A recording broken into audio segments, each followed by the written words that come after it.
आज हमको पढ़ना क्या है, electric field due to uniformly charge spherical shell के लिए हमको इलेक्ट्रिक फील्ड पढ़ना है कि क्या होगा। और इससे पहले इसके जगह ध्यान दीजिए, कल हम सब पढ़े थे electric field due to infinitely plane sheet के लिए आपको बताया था इलेक्ट्रिक फील्ड क्या होगा। और उससे पहले आपको बताया था electric field due to infinitely length wire, नहीं एक इन्फिनिटली जो लाइन वायर है इसके कारण मैग्नेटिक फील्ड क्या, इलेक्ट्रिक फील्ड क्या होगा, इसको हम सब पढ़े थे। किसी को याद है तो बोल दिए इन्फिनिटली लेंथ के वायर का कारण इलेक्ट्रिक फील्ड क्या आ रहा था, तो बोलिए E बराबर 2k लैम्डा बटा r, इसी कौन से लिखे थे, lambda upon 2 pi epsilon not into r। तो यहां आपका इलेक्ट्रिक फील्ड आ गया किसके कारण, यह जो इन्फिनिटली लेंथ वायर के कारण आपका यह जो आपका इलेक्ट्रिक फील्ड आ गया। नहीं इसको पढ़े थे। इसके नेक्स्ट जो हम लोग पढ़े थे प्लेन शीट के कारण इलेक्ट्रिक फील्ड, तो इसको भी ध्यान दे लीजिए। इसके कारण इलेक्ट्रिक फील्ड क्या आया था, तो ध्यान दीजिए इसके लिए इलेक्ट्रिक फील्ड आया था E बराबर सिग्मा बाई 2 एप्सिलॉन नॉट। साथ में एक और चीज बतलाए थे कि अगर जो दो प्लेन शीट आ जाए, दो प्लेन शीट और दोनों के बीच में कहे इलेक्ट्रिक फील्ड, यह कैपेसिटर के जैसा काम करता है और इसमें इलेक्ट्रिक फील्ड कितना आता है, E बराबर सिग्मा बाई एप्सिलॉन नॉट। नहीं इस बार देखिए जो सीबीएसई का एग्जाम हो रहा है उसमें बहुत जगह यह इसके बेस पर क्वेश्चन दिया हुआ है, ठीक है, डिफरेंट डिफरेंट टाइप से दिया हुआ है, लेकिन बहुत जगह इस पर क्वेश्चन दिया हुआ है। तो याद रखिए यह भी हमारा बहुत इंपॉर्टेंट है। इन्फिनिटली लाइन वायर के कारण इलेक्ट्रिक फील्ड कितना लिखे थे, तो 2 के लैम्डा बाई r, और जो है कि प्लेन शीट के कारण सिग्मा बाई 2 एप्सिलॉन नॉट। नहीं है दो प्लेट के बीच में कहेगा कभी भी तो कितना सिग्मा बाई एप्सिलॉन नॉट। और एप्सिलॉन नॉट का वैल्यू भी आपको बताया गया था 8.85 into 10 के पावर -12। नहीं तो कभी इस फॉर्मेट आएगा तो इसी फॉर्मेट यूज कर लेंगे, या जो है कि आपको जो 1/4 पाई एप्सिलॉन नॉट के फॉर्मेट की जरूरत पड़ेगा तो इस फॉर्मेट में भी आप सोल्व कर सकते हैं इसको, ठीक है। चलिए हमारा आज का टॉपिक क्या है, यह देखिए electric field due to spherical shell. नहीं electric field due to uniformly charge spherical shell. Spherical shell, shell का मीनिंग हमारा क्या होता है, तो देखिए आप बता दीजिए, आपको बतलाया गया है सेल मतलब होता है हॉलो स्फीयर। कभी भी सेल कहेगा तो सेल का मीनिंग सभी जगह यही आपको लेना है, हॉलो स्फीयर। नहीं हॉलो स्फीयर, हॉलो स्फीयर बोलते क्या, खोखला गोला, मतलब वह ऐसा गोला, ऐसा स्फीयर जिसके अंदर पूरा खाली होगा, वैसे स्फीयर को क्या कहेंगे हम तो हॉलो स्फीयर, या इसी को हम तो क्या कहते हैं, सिंपली सेल कहते हैं। तो याद रखिएगा कभी भी सेल कहेगा मतलब यह क्या हो गया, हॉलो स्फीयर। स्फीयर कभी सिंपली बोल दे, स्फीयर बोले तो आपको क्या मतलब लेना है, सॉलिड स्फीयर, ठीक है। तो ध्यान रखिएगा सेल कभी कहेगा तो हॉलो स्फीयर, और सीधा स्फीयर कहेगा मतलब सॉलिड स्फीयर लेना है। इतना मीनिंग पहले जान लीजिए, इसके बाद हम अपने सिलेबस पर आते हैं। हमारे सिलेबस में आज हमको क्या सोल्व करना है, electric field due to uniformly charge thin spherical shell. नहीं अब देखिए इसमें हम सब इसको तीन केस में देखेंगे कि स्फेरिकल सेल, मान लीजिए क्या है, ये हमारा स्फेरिकल सेल है, ठीक है। तो स्फेरिकल सेल को हम यहाँ पर तीन तरीका से सोच सकते हैं कि बाहर में क्या होगा, सरफेस में क्या होगा और अंदर में क्या होगा। नहीं तो हम सब तीनों तरीका के सोचते हैं। यहाँ पर देखिए क्या बोले कि आप ऐसा पहले मान लीजिए कि एक स्फेरिकल यह सेल है, ठीक है, जो अंदर पूरा खाली है। यह जो स्फेरिकल सेल है पूरे पर जो कि चार्ज यूनिफॉर्मली डिस्ट्रीब्यूटेड है, ठीक है। और मान लीजिए कि टोटल चार्ज कितना है, इसका Q है, ठीक है, पूरे पर यूनिफॉर्मली चार्ज डिस्ट्रीब्यूटेड है। तो इसमें हम लोग दो केस में बात करेंगे, सॉरी तीन केस में बात करेंगे कि बाहर में आउटसाइड क्या होगा electric field, at the surface क्या होगा, एट सरफेस। और तीसरा केस क्या बोल रहा है कि तीसरा केस हम देखेंगे इनसाइड, अंदर में कितना होगा इलेक्ट्रिक फील्ड, ठीक है। तो हम सब तीनों एक एक करके बात करते हैं कि यह कितना कितना इलेक्ट्रिक फील्ड आएगा। पहले बाहर में देखेंगे, फिर सरफेस पे देखेंगे और फिर अंदर में देखेंगे, ठीक है। चलिए हम इसको सोचते हैं।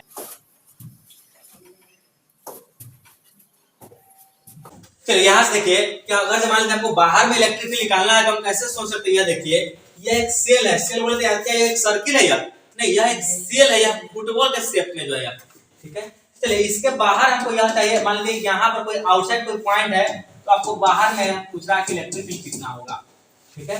तो यह सोचते हैं कि देखिए यह देखिए इसके ऊपर जो चार्ज है इसके कारण इलेक्ट्रिक फील्ड क्या होगा। यहाँ पर सोचिए, ये सोचने वाला बात है, इलेक्ट्रिक फील्ड या बाहर को मतलब इस दिशा में आ जाएगा, नहीं सिमिलरली नीचे वाला चार्ज है इसके कारण इलेक्ट्रिक फील्ड क्या होगा। तो सोचते हैं बाहर के यह जो चार्ज के कारण इलेक्ट्रिक फील्ड होगा, यह हमारा फिर से यहाँ आउटवर्ड डायरेक्शन होगा। अब सोचिए यहाँ का जो चार्ज है इसके कारण इलेक्ट्रिक फील्ड इस दिशा में आएगा। अगर सबको अगर हम वेक्टर सम करेंगे तो क्या हो जाएगा, इसका कंपोनेंट लेना पड़ेगा जो इस दिशा में आ जाएगा, नहीं और एक कंपोनेंट क्या होगा ऊपर की ओर हो जाएगा।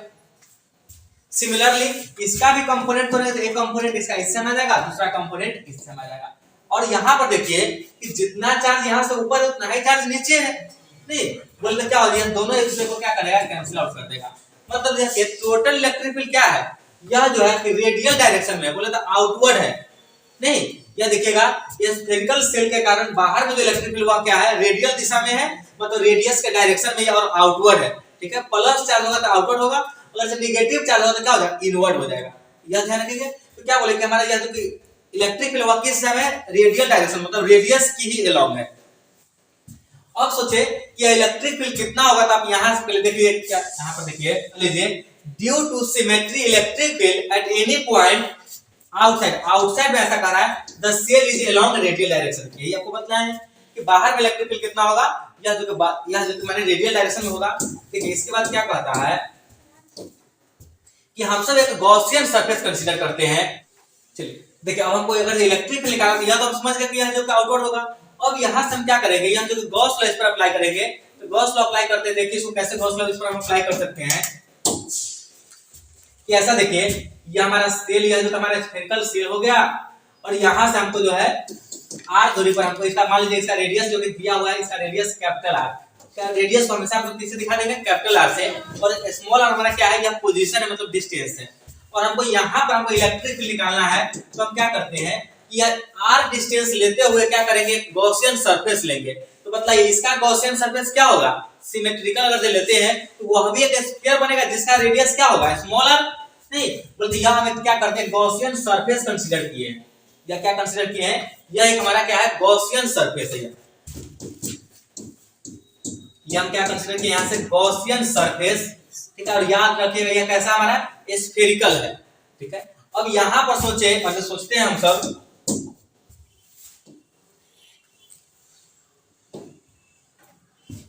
हम यहां पर क्या करते हैं, एक छोटा सा पार्ट यहां पर कंसीडर करते हैं गॉसियन सरफेस पर, ठीक है। तो ये देखिए यहां पर देखिए इलेक्ट्रिक फील्ड क्या बोले, आउटवर्ड होगा इलेक्ट्रिक फील्ड, और सोचिए इस छोटे से पार्ट्स का एरिया भी होगा इसी दिशा में हो जाएगा। तो बतलाइए इलेक्ट्रिक फ्लक्स कितना होगा, electric flux through the Gaussian surface, यहां से बतलाइए electric flux through Gaussian surface, Gaussian surface कितना होगा, बोलिए d5 बराबर, हम जानते हैं d5 बराबर E डॉट ds, नहीं। अब यहां से टोटल फ्लक्स के लिए क्या कर दिए, इंटीग्रेट कर दीजिए दोनों तरफ, और यहां पर देखिए दोनों सेम ही दिशा में है, तो बोलते बीच का एंगल कितना है, 0, तो यहां से टोटल फ्लक्स फाई आ जाएगा, और यहां से क्या करेंगे E into ds into cos 0 का वैल्यू कितना 1, बोलते हैं कितना हो जाएगा, integration E into ds, cos 0 का वैल्यू 1 ले लिए, यहां से E को बाहर कर दीजिए, यहां से फाई बराबर आ जाएगा, और ds हमारा क्या है, ds यहाँ पर स्मॉल एरिया है, इसी स्मॉल एरिया को जोड़ देंगे तो यहाँ क्या आ जाएगा, एक स्फीयर का जो सरफेस एरिया आ जाएगा। तो बता दीजिए स्फीयर का सरफेस एरिया कितना होता है, 4 पाई r स्क्वायर, नहीं ये हमारा इक्वेशन 1 आ गया। अब यहां से देखिए अगर अकॉर्डिंग टू गॉस लॉ बात करें, तो बता दीजिए अकॉर्डिंग टू गॉस लॉ क्या कहता है, बोलिए फाई बराबर क्या होता है, q इनक्लोज्ड बटा एप्सिलॉन नॉट, नहीं यह सोचिए इस सरफेस के अंदर, इस या जो गॉसियन सरफेस के अंदर चार्ज क्या है, तो इसी स्फीयर पर जो चार्ज पहले से जो था वही चार्ज हमको कंसीडर करना है, नहीं। तो बता दीजिए इस पर चार्ज कितना बोले थे, चार्ज q बोले हैं आपको, नहीं। तो यहां पर कर लीजिए क्या जो फाई बराबर यह कितना हो जाएगा q, अगर कैपिटल q से इसको दिखा दीजिए, हम कैपिटल q से इसको दिखाएंगे, कैपिटल Q तो क्या था, k माने यह q बटा एप्सिलॉन नॉट, यह इक्वेशन 2। तो अब दोनों इक्वेशन को क्या करें, यहां से हम कंपेयर करते तो देखिए क्या आएगा,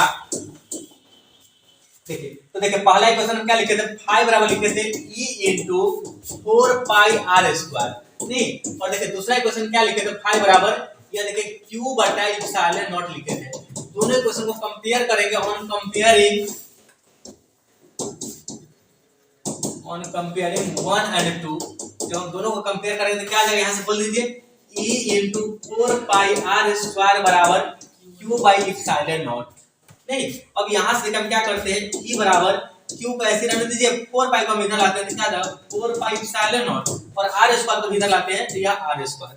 अब ध्यान दीजिए हम इसको क्या ऐसे लिख सकते हैं, और आप यहां से देखिए क्या इसको हम ऐसे लिख सकते हैं, यहां जो कितना हम एक साथ अरेंज कर लेते हैं, तो देखिए यहां से क्या आ जाएगा, यहां से कितना हो जाएगा E बराबर, देखिए इसको हम क्या लिख सकते हैं, यह 1/4 पाई एप्सिलॉन नॉट बराबर कितना होता है, बोल दीजिए k होता है, तो हम इसको लिख सकते हैं क्या, k q बटा r स्क्वायर। इसका मतलब यह हो गया कि यह बाहर में किसके जैसा बिहेव करता है, एज ए पॉइंट चार्ज, मतलब यह behaves as a point charge, नहीं पॉइंट चार्ज नहीं आउटसाइड। या आउटसाइड में क्या करेगा, सिर्फ बाहर में ऐसा है कि अगर जब यह जो तुम्हारे बाहर में इलेक्ट्रिक फील्ड निकाला होगा क्या करेंगे हम सब, एक पॉइंट चार्ज के जैसा मानेंगे। क्योंकि देखिए पॉइंट चार्ज के लिए इलेक्ट्रिक फील्ड क्या था, बोल दीजिए KQ/R²।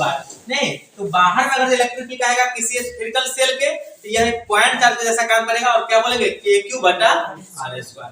ठीक है, इसको समझ लीजिए, यह देख लीजिए और इससे पहले देख लीजिए क्या जो हमारा था, और इसको भी देख लीजिए। ठीक है, और देखिए यह जो आपको बतलाया, अब यहाँ पर देखिए यहाँ पर भी सेम प्रोसेस यहाँ को सोल्व किया गया हुआ, तो इसको ध्यान से देख लीजिए कि इसमें जो हम गॉसियन सरफेस माने हैं और यहाँ पर यह दिख रहा है कि रेडियल डायरेक्शन में जो है। ठीक है, यहाँ से फ्लक्स निकाले तो देखिए यहाँ यही K5 E × 4πr² और फिर से गॉस लॉ को अप्लाई किए तो यहाँ आ गया, और यहाँ से देखिए फाइनल क्या आ गया, E KQ/R²। और इसी में आपको बतलाया है कि it behaves as a point charge.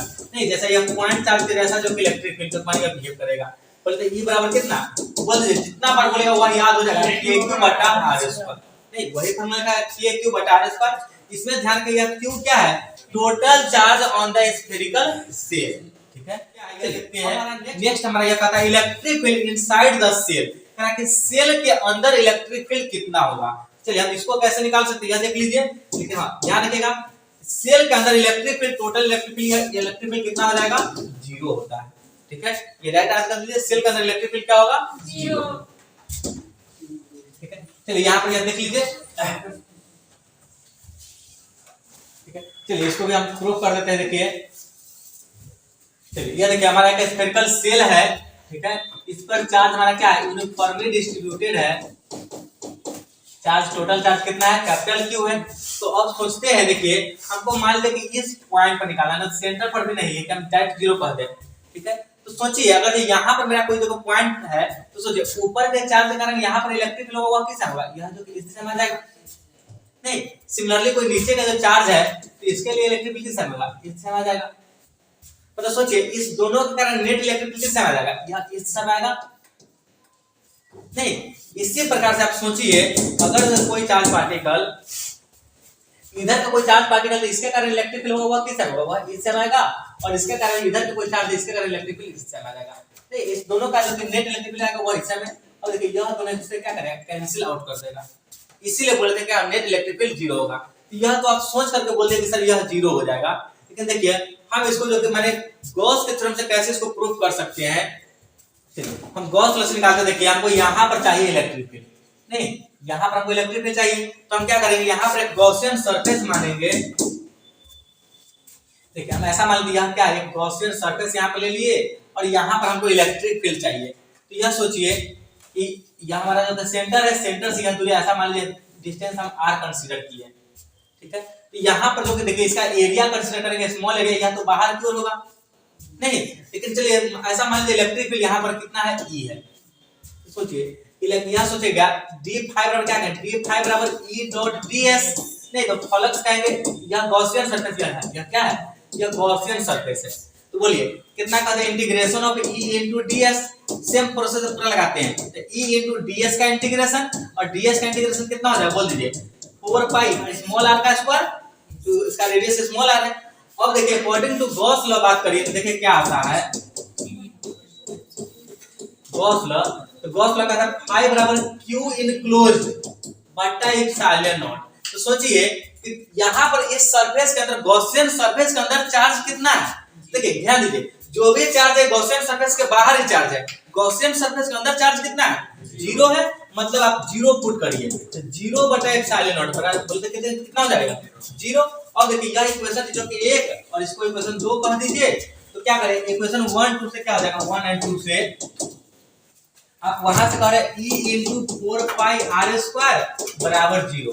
नहीं यहाँ से अगर E बराबर बात करते कितना हो जाएगा, 0/4 पाई r²। यहाँ से E बराबर कितना आ जाएगा, 0।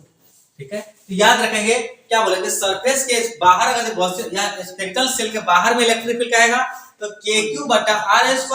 अगर जैसा कहे कि स्फेरिकल सेल के अंदर में इलेक्ट्रिक फील्ड कितना होगा तो कितना कहेंगे, 0। बाहर में KQ/R² और अंदर में 0। चलिए इसको भी आप सब नोट कर लीजिए।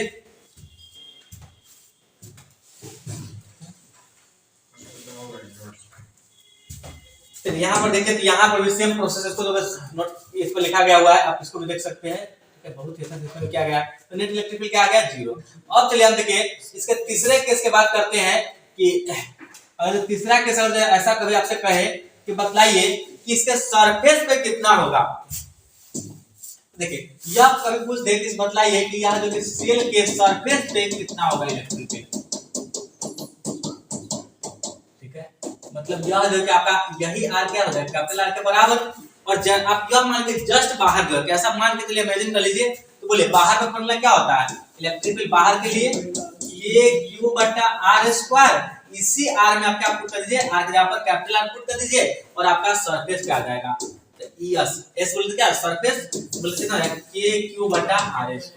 चलिए तीनों केस के लिए आप बात कर लीजिए। तो देखिए आपको क्या बतलाया है कि अगर यह बाहर में है, आउटसाइड है, तो कितना हो जाएगा इलेक्ट्रिक फील्ड Q/r², जहां r क्या है सेंटर से उस पॉइंट की दूरी जहां पर यह तारा निकालने के लिए। दूसरा क्या बोले हैं, अंदर में इलेक्ट्रिक फील्ड कितना हो जाएगा, याद कर लीजिए 0 रहेगा, ठीक है। अंदर में आप पूछ सकते हैं। अगर जो ऐसा कहे कि सरफेस पे बतलाइए कि सरफेस पे कितना होगा, क्या बोले हैं Q/R², जहां कैपिटल R क्या है आपका, यह रेडियस है। अब देखिए कभी कभी इसका ग्राफ पूछ देता है, इसका ग्राफ कैसा होगा, तो देखिए कैसे इसको सोच सकते हैं हम सब। यह मान लीजिए कि हमारा R है और यह इलेक्ट्रिक फील्ड है। यह देखिए कि यहां से 0 से लेकर के और कैपिटल R तक आपका बतलाइए इलेक्ट्रिक फील्ड कितना आया था, 0। बोले तो यहाँ पर मान लीजिए कि कहीं पर मान लेते हैं कि यहाँ पर R बराबर R है, बोले तो इससे पहले यह इनसाइड है, नहीं तो इनसाइड अंदर में इलेक्ट्रिक फील्ड कितना होगा, 0। तो देखिए इलेक्ट्रिक फील्ड यहाँ देखिए अंदर में कहता हम यहाँ थोड़ा सा ऊपर बना दें ताकि आपको रेफरेंस दिख जाए। तो यह अंदर का इलेक्ट्रिक फील्ड यहाँ तो ले लिए, अंदर में इलेक्ट्रिक फील्ड कितना रहेगा, 0। और जो कि यहाँ पर देख लीजिए जब कैपिटल R पर पहुंचेंगे तो ये सरफेस के सोचेंगे तो कितना है Q/r², नहीं। और देखिए उसके बाद आपका R का वैल्यू बढ़ने से क्या हो जाएगा, देखिए यहाँ पर क्या हो रहा है electric field is inversely proportional to r²। बोलते R का वैल्यू बढ़ने से क्या होगा, यह घटेगा। मतलब पहले तो 0 ही है, इसी जगह पर यह क्या होगा, यह मैक्सिमम हो जाएगा और इसके बाद क्या होगा, वह घटेगा। बोलते इस जगह पर मैक्सिमम कितना होगा, बोल दीजिए। यहाँ पर आपका क्या हो जाएगा, इस सरफेस के बराबर काम करेगा और Q/r² के जैसा हो जाएगा। और इसके बाद क्या होगा, यह घट रहा है और /r² है, बोले तो हाइपरबोलिक घटेगा, यह नहीं बोलते कैसा हो जाएगा, यह हाइपरबोलिक हो जाएगा। याद रखिए यह पोर्शन कैसा है, हाइपरबोलिक है, यह हाइपरबोलिक इक्वेशन आएगा, ठीक है। तो यह ध्यान रखिएगा और इसे को भी नोट्स कर लीजिए, ठीक है। चलिए तो यहाँ से देखिए हम तीनों केस देख लिए हैं कि बाहर में इलेक्ट्रिक फील्ड कितना होगा Q/r², मतलब पॉइंट जैसा काम करेगा। अंदर में कितना होगा, इलेक्ट्रिक फील्ड 0 होगा, ठीक है। तो इस प्रकार से सरफेस पे कहा जाता है Q/r², जहां पर कैपिटल R बराबर स्मॉल r यह पुट कर देंगे तो आपका यह काम बन जाएगा। ग्राफ में बताइए कैसा होगा, हाइपरबोलिक। हमारा नेक्स्ट टॉपिक क्या बनता है, इलेक्ट्रिक पोटेंशियल फाइंड करना। किसी स्फेरिकल सेल के लिए यह पोटेंशियल क्या होगा, तो जैसे देखिए इलेक्ट्रिक फील्ड पॉइंट चार्ज के जैसा काम कर रहा था, तो इलेक्ट्रिक पोटेंशियल भी बाहर में होगा, वह एक पॉइंट चार्ज के जैसा ही काम करेगा। बोले तो फॉर्मूला क्या हो जाएगा, Q/r। किसी पॉइंट के लिए पोटेंशियल का फॉर्मूला बताएं आपको Q/r, तो इसमें भी क्या हो जाएगा Q/r ही होगा। फिर हम सब इसको अच्छी तरीके से सोचेंगे कि कैसे इसको निकाला जा सकता है। देखिए आप इसमें कि ऐसा कह रहा है कि electric potential due to uniformly charge shell. तो चलिए ठीक है, यह एक सेल हो गया जिस पर चार्ज कितना दिया हुआ कैपिटल Q और सभी जगह यूनिफॉर्मली डिस्ट्रीब्यूटेड है। तो आप जानते हैं कि अंदर में इलेक्ट्रिक फील्ड कितना होता है, 0, ठीक है। तो यहाँ पर बतलाइए कि जब अंदर में इलेक्ट्रिक फील्ड 0 हो गया तो आप इस प्रकार से बोलिए dV बराबर क्या होता है, -E.dr। नहीं तो इसका मतलब देखिए हम बोल रहे हैं कि अंदर में जब इलेक्ट्रिक फील्ड ही 0 है तो 0 × dr बोले तो कितना हो जाएगा, 0। बोले अंदर के केस में dV बराबर क्या हो, डेल्टा V बराबर क्या हो जाएगा, 0। इसका मतलब यह हो गया कि अंदर में किसी भी जगह पर बात कर लीजिए, सभी जगह पोटेंशियल क्या होगा, बराबर रहेगा। अंदर में सभी जगह क्या होगा, बराबर होगा। और कितना होगा तो हम इसको देखिए आगे सोल्व करेंगे। यह Q/r², बोले Q/r बोले तो जितना सरफेस पे होगा उतना ही होगा। तो याद रखिए कि अंदर का पोटेंशियल और सरफेस का पोटेंशियल बराबर होता है और कितना होगा, Q/r के बराबर होगा। क्या बोले, अंदर का पोटेंशियल और सरफेस का पोटेंशियल दोनों बराबर होगा और कितना होगा, Q/r। ऐसा ही क्यों होगा, तो चूंकि इलेक्ट्रिक फील्ड 0 है इसलिए ऐसा है। ठीक है। अब हम निकालते हैं कि सरफेस पे या बाहर में होगा कितना, तो यह भी देख लेते हैं। चलिए यहां पर देखिए, सिंस dv बराबर क्या फॉर्मूला हम तो पहले से यह जानते हैं, dv बराबर माइनस के e डॉट dr, नहीं यह फॉर्मूला पहले जानते हैं, dv बराबर माइनस के e डॉट dr। नहीं तो यहां से देखिए, अगर टोटल पोटेंशियल की बात करें तो क्या करें, v बराबर इंटीग्रेशन dv कर दीजिए और देखिए dv बराबर माइनस के e डॉट dr पुट कर दीजिए। अब हम जानते हैं कि बाहर में इलेक्ट्रिक फील्ड का फॉर्मूला क्या बतलाए हैं, अभी जस्ट बतलाए, बोल दीजिए कि q बटा r स्क्वायर। तो यही चीज यहां पर कर दिया, हम यहां पर सोल्व करते, देखिए आप मेरे साथ, v बराबर क्या करें, माइनस के इंटीग्रेशन e इनटू dr। अब बताइए इलेक्ट्रिक फील्ड के लिए क्या बतलाए हैं आपको, तो k q बटा r स्क्वायर इनटू dr। अब जब इसको इंटीग्रेट करेंगे और लिमिट क्या ले लेंगे, तो देखिए आपका जो कि सरफेस का, देखिए रेडियस कितना लिए थे, तो रेडियस यहाँ r बराबर कैपिटल R, नहीं तो सरफेस यहां से लेकर के इनफिनिटी तक आप चले जाइए, बोलते लिमिट क्या ले लीजिए, कैपिटल R से क्या ले लेंगे, इंफिनिटी तक। और जब इसको सोल्व करेंगे तो कितना आ जाएगा, v बराबर kq बटा r। इसमें फार्मूला क्या यूज करना है, देखिए आप जानते हैं इंटीग्रेशन का फार्मूला x के पावर n dx बराबर क्या होता है, बोल दीजिए x के पावर n प्लस 1 बटा n प्लस 1। ठीक है, मतलब इसको भी सॉल्व करते कितना हो जाएगा, r के पावर माइनस 2, बोल कितना हो जाएगा, r के पावर माइनस 2 प्लस 1 बटा माइनस 2 प्लस 1। नहीं यहां से डायरेक्ट आप इसको कर लेंगे, तो यहां कितना माइनस 1, तो इस माइनस का कितना हो जाएगा, प्लस हो जाएगा, और कितना हो जाएगा, यहाँ पर पावर माइनस 1, बोलते हैं नीचे आ जाएगा kq बटा r। यही तो फॉर्मूला कह रहा है। तो आप यहां से याद कर लीजिए, किसी इलेक्ट्रिक क्या कहते हैं, यह जो स्फेरिकल सेल के लिए कभी पोटेंशियल की बात करेगा तो क्या होगा, पोटेंशियल बोल दीजिए kq बटा r। अगर जो इसी में कहेगा कि सरफेस पे बतलाइए, तो इसी r के जगह पर क्या पुट कर देंगे आप सब, कैपिटल R। तो बोलते कितना हो जाएगा, v सरफेस पे कितना हो जाएगा, kq बटा कैपिटल R। और क्या बोले कि जितना सरफेस पे होगा उतना ही अंदर में भी, अंदर में कहीं पर देख लीजिए तो अंदर में भी उतना ही होगा। नहीं तो सोचिए इस प्रकार से आपको देखिए तीनों केस में बतलाए हैं, तो आप यहां से बोल दीजिए क्या बोले कि बाहर में कितना होगा, आउटसाइड पोटेंशियल कितना होगा, kq बटा r। नहीं और बतला दीजिए सरफेस पे कितना होगा, तो यही इसी r के पर कैपिटल R पुट कर देते हैं, kq बटा कैपिटल R हो जाएगा। नहीं कैपिटल R है यार। और जो है अगर जो ऐसा कहे कि अंदर में बताइए, क्या बोले अंदर में वही होता है पोटेंशियल जो सरफेस पे होगा, तो सरफेस पे कितना है, यहां से सरफेस बोल दीजिए kq बटा r। अगर जो कहेगा इसका ग्राफ बतलाइए, तो देखिए क्या बोले, देखिए अंदर में और सरफेस में दोनों बराबर है, तो ऐसा मान लीजिए कि यहाँ पर हम लेते हैं r बराबर कैपिटल R, तो यह तो पूरा अंदर का पॉइंट है, बोलते सभी जगह कितना होगा, बराबर ही होगा, यह दोनों कितना है, kq बटा r। तो बोलते यहाँ से कितना हो जाएगा, यहाँ तक यही वैल्यू रहेगा, और इसके बाद क्या होगा, kq बटा r स्मॉल r, मतलब ऐसा जो है कि v proportional to 1 upon r। इसका ग्राफ कैसा हो जाएगा, यह भी हाइपरबोलिक ग्राफ होगा, और यह ग्राफ कैसा हो जाएगा, इस प्रकार से हो जाएगा। वहां से अगर r वेरी करेगा, ये तो बात है, यह r बदल, यह r के साथ यह वेरी कर रहा है, तो यह हाइपरबोलिक वेरी करेगा। वो तो बाहर का सब बता रहा है। हाँ अंदर में अगर जैसे वहां पे, अच्छा आप कहना चाह रहे हैं कि सर कि अगर यहाँ इतना दूरी पर कभी कहीं निकालने के लिए, यस सर, अंदर में कहीं पर भी इलेक्ट्रिक फील्ड जीरो ही होगा, और अंदर में पोटेंशियल कहीं पर भी यही लेंगे kq बटा r। यह बतलाना ही चाहता है कि r यहाँ जो कि यहाँ जीरो से लेकर के, मतलब सेंटर से लेकर के उसके जो कि सरकमफ्रेंस तक जो है, ठीक है, कितना हो जाएगा, सभी जगह बराबर है, और बराबर यह वैल्यू कितना है, kq बटा r। मतलब अंदर में कहीं पर भी पोटेंशियल कितना होगा, kq बटा r होगा, और बाहर में हाइपरबोलिक और घट रहा है, डिक्रीज कर रहा है। ठीक है, यह ध्यान रखेंगे। चलिए इसके बाद जो काम आगे बढ़ते हैं। चलिए यही यहाँ पर देख लीजिए, यहाँ सब मैं इसको सोल्व किया गया था कि यहाँ पर जो है electric potential due to shell, इसमें आपको पता है अंदर में और बाहर पर kq बटा r हो जाएगा, और बाहर में कितना होगा, तो kq बटा स्मॉल r, जहाँ r आपका क्या है, सेंटर से दूरी, यह r क्या है, सेंटर से दूरी लेते हैं।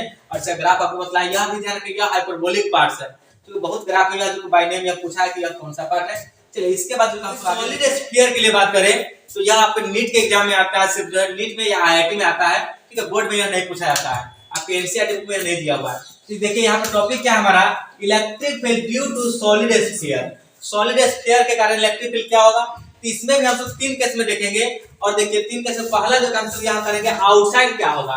तो देखिए आउटसाइड में हमेशा यह पॉइंट चार्ज के जैसा ही काम करता है, बाहर में भी या बाहर में कहीं पर भी पॉइंट चार्ज के जैसा काम करेगा। तो बोल दिए इलेक्ट्रिक फील्ड क्या होगा बाहर में, इलेक्ट्रिक फील्ड बाहर में kq बटा r स्क्वायर, नहीं जहां r क्या है, सेंटर से जो कि दूरी है आपका, ठीक है।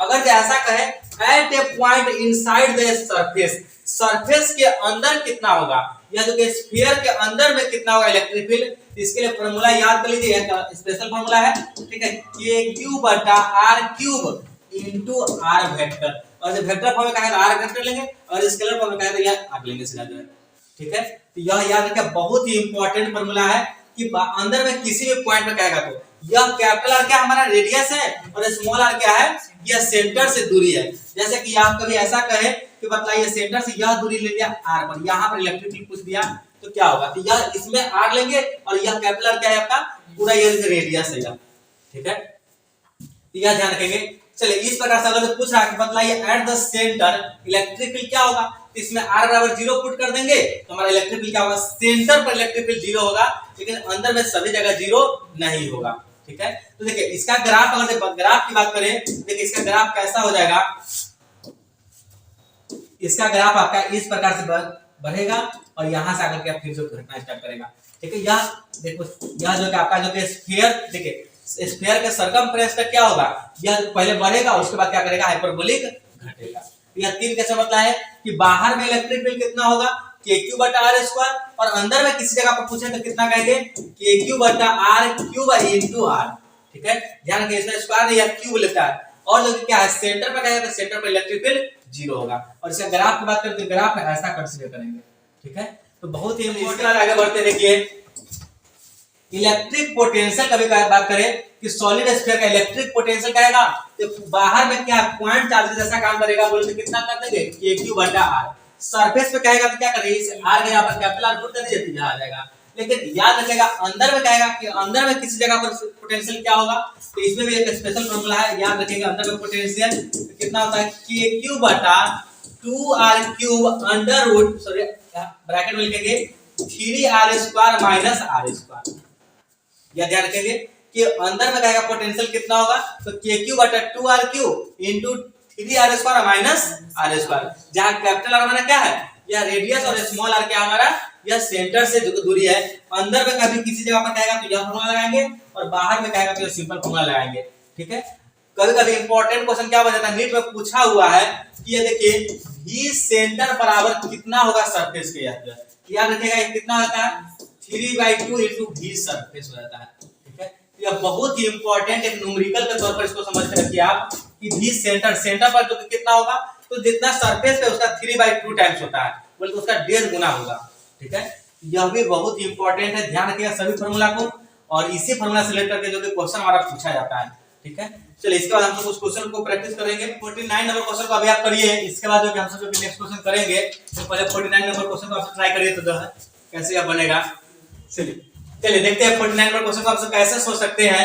कहता है potential inside the charge spherical cell. तो आप ध्यान दीजिए, अभी आपको बताए हैं किसी स्फेरिकल सेल के अंदर में इलेक्ट्रिक फील्ड क्या होगा, इलेक्ट्रिक फील्ड 0 होगा, लेकिन पोटेंशियल बोले हैं कि जो सरफेस पे होगा वही होगा। बोले तो अंदर में कहीं पर भी कितना होगा पोटेंशियल, k³ बटा कैपिटल R। नहीं, बोले तो अंदर में सभी जगह बराबर है, बोले तो बराबर मतलब क्या हो गया, यूनिफॉर्म। यहाँ से ऑप्शन क्या करेंगे हम सब, first option is correct option, ठीक है। तो यह क्वेश्चन भी बहुत ही आसान है। आगे देखिए यह क्वेश्चन, देखिए बहुत ही आसान क्वेश्चन, यह जो 51 नंबर, आप इसको भी सोचिए, देखिए इसको कैसे सोच सकते हैं। 51 नंबर क्वेश्चन देखिए, अगर 4 चार्जेस दिया हुआ है इस प्रकार से 2 -3 4 और 5 coulomb respectively are placed at the 4 corners of a square. तो देख लीजिए यहाँ पे तरह के एक स्क्वायर दिया हुआ है, इस स्क्वायर के कॉर्नर्स पर यह दिया हुआ है, यहाँ पर दिया हुआ 2 कूलम, नहीं यहाँ पर आपका -3 कूलम, यहाँ पर -4 कूलम और यहाँ पर आपका +5 कूलम, ऐसा दिया हुआ देख लीजिए कि 2 कूलम -3 -4 और 5 coulomb respectively eight the 4 corner of a square, which of the following statement is true for the point intersection of the diagonal. कह कि जहां पर डायगोनल का इंटरसेक्शन है उस पॉइंट के लिए, यहाँ पर सोचते हैं, देखिए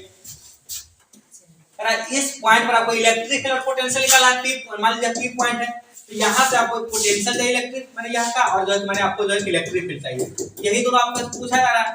तो सोचते हैं कि देखिए अगर इलेक्ट्रिक फील्ड के लिए बात करें तो देखिए क्या हो जाएगा, देखिए इसके कारण इलेक्ट्रिक फील्ड देखिए तो यह क्या होगा, इस दिशा में इलेक्ट्रिक फील्ड आएगा नहीं, और देखिए यह -4 के लिए सोचेंगे तो क्या होगा, यह भी अट्रैक्टिव दिशा में हो जाएगा और इसके लिए भी इस दिशा में आ जाएगा। नहीं, चलिए हम ऐसा नाम देते हैं, इसका नाम देते हैं A B C D। ठीक है, चलिए ए के लिए यहाँ देते, यहाँ ए के लिए मान लीजिए और यहाँ देते सी के लिए है। सिमिलरली कि माने इसके लिए देखिए कि देखिए 5 कूलम के लिए तो देखिए इसके कारण रिपल्सिव दिशा में होगा और क्या होगा, यह जो मान लीजिए डी के कारण है, और सी के लिए क्या होगा, अट्रैक्टिव नेचर का होगा, बोलते यह इस दिशा में। अब देखिए कि देखिए फाइनल आप देखते क्या है कि इस दिशा में इलेक्ट्रिक फील्ड ऐसे है और इस दिशा में इलेक्ट्रिक फील्ड ऐसे है। यह देखिए दोनों एक ही तरफ है, मतलब इसका कुछ ना कुछ कंपोनेंट इस दिशा में आएगा ही आएगा। नहीं बोले तो इलेक्ट्रिक फील्ड जीरो नहीं होगा आपका। नहीं, आपको जीरो के सेंस में पूछा है, इस प्रकार देखिए क्या कहे कि इलेक्ट्रिक फील्ड जीरो नहीं होगा, तो यह ऑप्शन तो आपको जो भी नहीं करना है।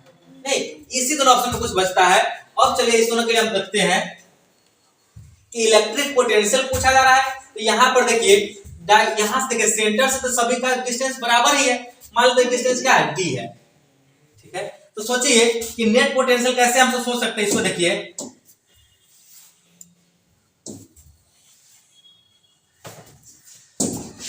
देखिए पी पॉइंट का नेट पोटेंशियल देखिए सबके लिए जोड़ दीजिए VA plus VB plus VC plus VD। नहीं, अब देखिए ए चार्ज के लिए पोटेंशियल बोले, देखिए पॉइंट चार्ज के लिए पोटेंशियल का फॉर्मूला बतलाए हैं कि कितना होता है, बोलिए KQ बटा R। नहीं, किसी पॉइंट चार्ज के लिए तो KQ के जगह पर कितना 2 बटा R, R जगह पर D पुट कर दीजिए आप। नहीं, सिमिलरली इसके लिए सोचे तो कितना हो जाएगा, प्लस KQ के जगह पर -3 बटा R जगह पर D। नहीं, इसी प्रकार से 4 के लिए सोचे तो कितना हो जाएगा, प्लस KQ के जगह पर -4 बटा डिस्टेंस D, और एक बच जाता है 5 के लिए, तो इसके लिए सोचिए तो K कितना -5 और डिस्टेंस कितना D। अब देखिए ये कितना आ गया, K by D को कॉमन कर लीजिए तो कितना आ गया 2 -3 -4 और यह +5 है तो +5। देख लीजिए 5 2 7 और यह दोनों भी 7, बोले तो 7 - 7 कितना आ जाएगा 0। इस प्रकार से K by D into 0, तो बोल दीजिए पोटेंशियल कितना आ गया आपका P पॉइंट पर, नेट पोटेंशियल आपका आ गया 0 ना। नहीं, यहाँ पर देख लीजिए क्या बोले हैं कि आपको बोले हैं electric field not equal to 0, क्योंकि इलेक्ट्रिक फील्ड ऐसे आ गया था, कुछ इस तरह ऐसे जो आ गया था। नहीं, इलेक्ट्रिक फील्ड तो कभी 0 होगा नहीं, कुछ ना कुछ इलेक्ट्रिक फील्ड होगा, और आप पोटेंशियल को सोल्व किया तो कितना आ गया है, इज इक्वल टू 0 आ गया था, पोटेंशियल कितना आ गया था 0। तो बोले यहाँ से क्या आप ऑप्शन टी करेंगे, इसी दोनों में है कि क्या बोले पोटेंशियल 0 और पोटेंशियल या जो electric field not equal to 0, यहाँ से ऑप्शन क्या टी करेंगे, तो सर का ऑप्शन जो है। ठीक है, चलिए देखिए कितने बजे का सही होता है। चलिए तो देखिए इसके बाद जो है कि आप इसमें क्वेश्चन कर लेंगे, देखिए ध्यान से 1 से 30 तक क्वेश्चन करेंगे। ठीक है, ऐसा हो जाएगा, सब्जेक्ट को 29 तक दिया, पहले 29 तक करेंगे। ठीक है, तो आज का आपका होमवर्क है, याद रखिएगा होमवर्क क्या है, एक्सरसाइज एलन सीट के जो है आपका जो है एलन सीट के 1 से 30 तक आपको क्वेश्चन करके आना है घर से जो है। ठीक है, ठीक है, इसलिए 30 तक करके आएंगे, जो टोटल क्वेश्चन जो है 98 क्वेश्चन है। ठीक है, तो कल बाकी पूरा क्वेश्चन दे देंगे, क्योंकि हम सब पूरा यह पढ़ चुके हैं, चैप्टर हमारा खत्म है। ठीक है, यह फार्मूला है electric field due to dipole, बोल दीजिए Kp बटा R³ √1 + 3 cos स्क्वायर थीटा। नहीं, सी ऑप्शन हो जाएगा। तो जब पढ़ेंगे अच्छे से, बहुत ही आसान क्वेश्चन इसमें दिया हुआ है। ठीक है, तो इसके बाद हम सब कल देखेंगे।